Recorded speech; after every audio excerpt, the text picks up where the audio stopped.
Göçler, baskılar ve türlü zorluklarla dolu tarihleri boyunca dillerini, kültürlerini yaşamayı, yaşatmayı başaran bir Türk halkı. Bugün Moldova Cumhuriyeti'nin güneyindeki Gagauzeli Özerk Devleti'nde, Kuzeydoğu Bulgaristan'da ve Ukrayna'da yaşıyorlar. Gagavuz yani Gök Oğuzların kökenleriyle ilgili en baskın görüşse Oğuz boyundan oldukları. Gagavuzların Asya'dan Balkanlara ve Ukrayna'ya göçleri 11. yüzyılda oluyor.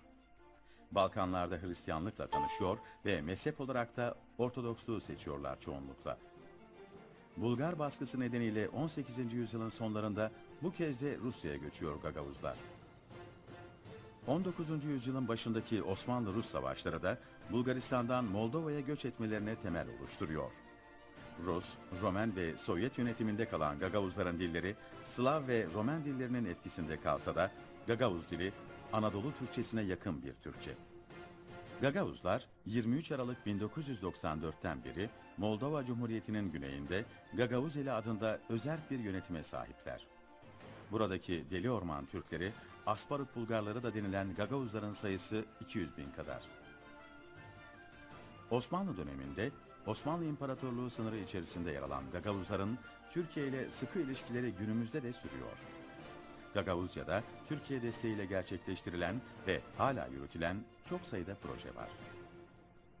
Gagavuzya'nın eğitim, kültür ve sosyoekonomik yaşamında önemli katkıları var bu destek ve projelerin.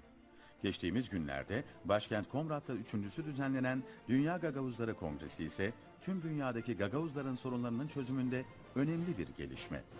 Çünkü dünya çapında 500 bin Gagavuz'un yaşadığı tahmin ediliyor. Rusya, Amerika Birleşik Devletleri, Portekiz, Almanya ve Türkiye gibi farklı coğrafyalarda yaşayan Gagavuzlar gittikleri her yere, yaşadıkları her yere dillerini ve kültürlerini de götürüyorlar elbette. Hep yaşatmak, hiç unutmamak üzere.